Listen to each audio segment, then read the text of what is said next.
है।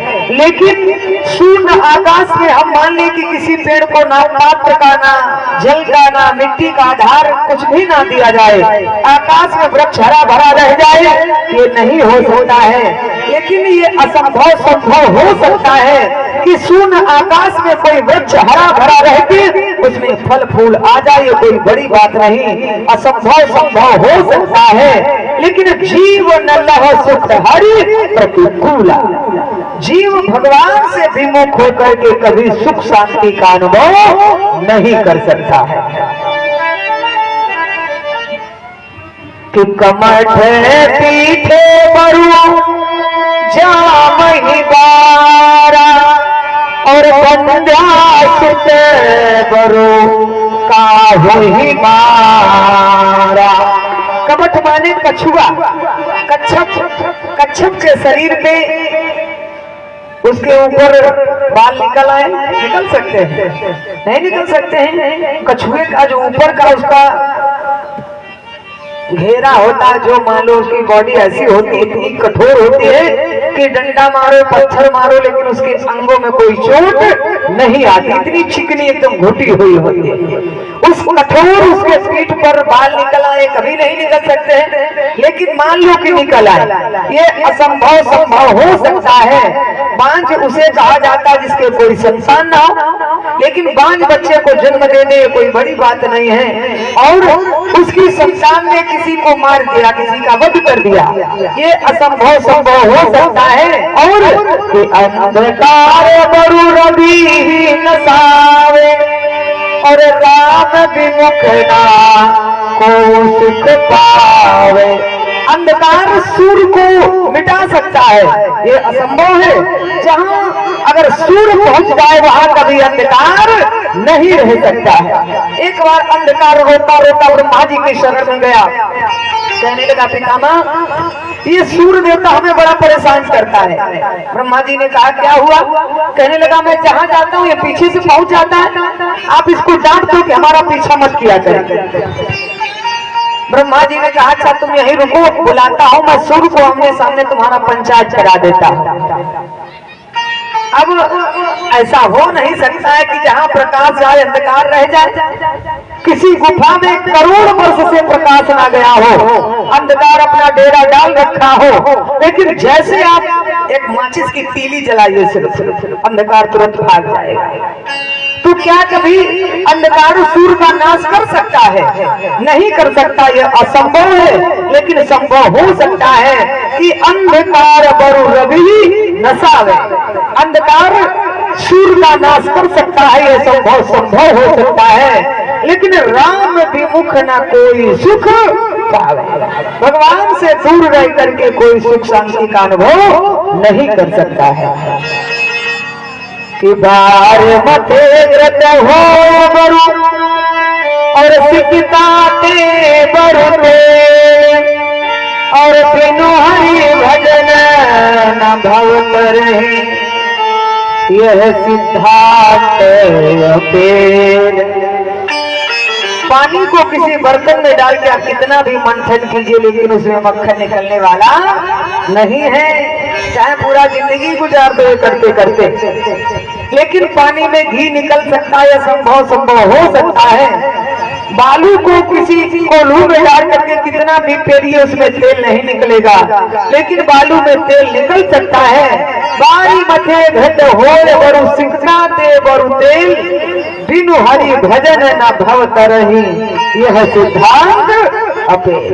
ये अटल सत्य है, असंभव सब कुछ संभव हो सकता है, लेकिन बिना भगवान के सुख शांति पाना संभव नहीं है। तो अगर भगवान को पाना चाहते हैं तो संत की शरणागति स्वीकार कीजिए और संत की शरण में जाइए और सत्संग में जाना प्रारंभ कीजिए। मैं रोज यही बताती हूँ कि सत्संग में बिना कुछ किए भी उत्थान हो जाता है, और कुसंग में सिर्फ जाना शुरू कर दो, आप पतन के रास्ते पे पहुंच जाएंगे अपने आप। सत्संग ऐसा है कि एक घड़ी आधी घड़ी आधियों में बुनियाद, तुलसी संगत साधु की हर कोटि अपराध। करोड़ों जन्मों के पाप नष्ट हो जाते हैं संत की शरण में जाने में और सत्संग करने में। तो जीवन में अगर सब मिले तो संत का संग जरूर कीजिए। और अब ये नहीं खाली चिलम पीना सीख जाओ, बाबा के संगत में जाओ, बाबा भोग मानते, बाबा कह लो प्रसाद, तो हम भी प्रसाद ले लें। ये प्रसाद बावला बना देगा आपको। इस प्रसाद के चक्कर में मत पड़ो। बहुत लोग कहते हैं बाबा का प्रसाद है, बाबा जो पी रहे हैं सब सहज किसी की बराबरी नहीं की जाती है। अब बाबा तो सब कुछ बेचारे छोड़े हैं, घर द्वार बीवी बच्चे कुछ है ये नहीं, तो अपना चिलम अपना है। आप सब कुछ जब पाल रखे हो, सब पूरा सिस्टम है आपका, तो फिर एक बाबा के पास अगर प्रसाद है तो उसके पीछे क्यों पड़े? उनके जैसा त्याग आप भी करिए तो ठीक है, पीजिए। लेकिन हमें दुर्गुणों पर जो चीज हमें नुकसान करे, जिससे हमारी हानि हो या किसी दूसरे की हानि हो, वो काम कदापि नहीं करना चाहिए। और अच्छी चीजों को पकड़ेंगे, इसी से जीवन का कल्याण होगा। आइए अच्छा सभी लोग पहले भगवान के नाम का संकीर्तन बोलेंगे ताली बजा के।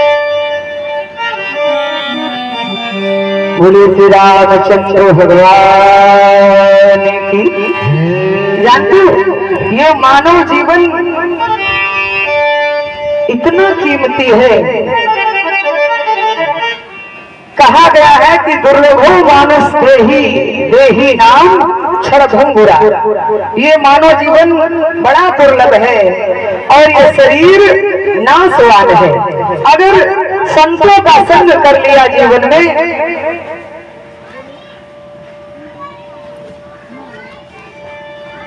माता जी के द्वारा 51 रुपए का दान भगवान के श्री चरणों में हुआ है। भगवान कल्याण करे।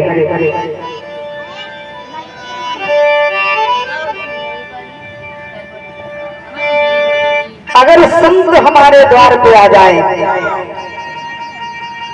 एक आज मैं मंदिर में पूजा करने सुबह आई तो महाराज जी, दो लोग राजस्थान से महाराज जी पधारे हुए थे। उन्होंने हमसे कहा एक हमें भजन सुनाइएगा। हमने कहा कौन सा भजन? तो उन्होंने बताया, बड़ा सुंदर मैंने सुना तो बड़ा अच्छा भाव। तो उसको अगर संत बुलाने पर हमारे द्वार पे आ जाए,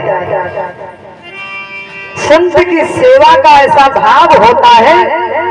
जानते हो भगवान कृष्ण ने, थोड़ा उदाहरण, भगवान कृष्ण ने देवकी मैया के गर्भ से जन्म लिया, लेकिन माँ ने सिर्फ एक बार दूध पिलाया बस।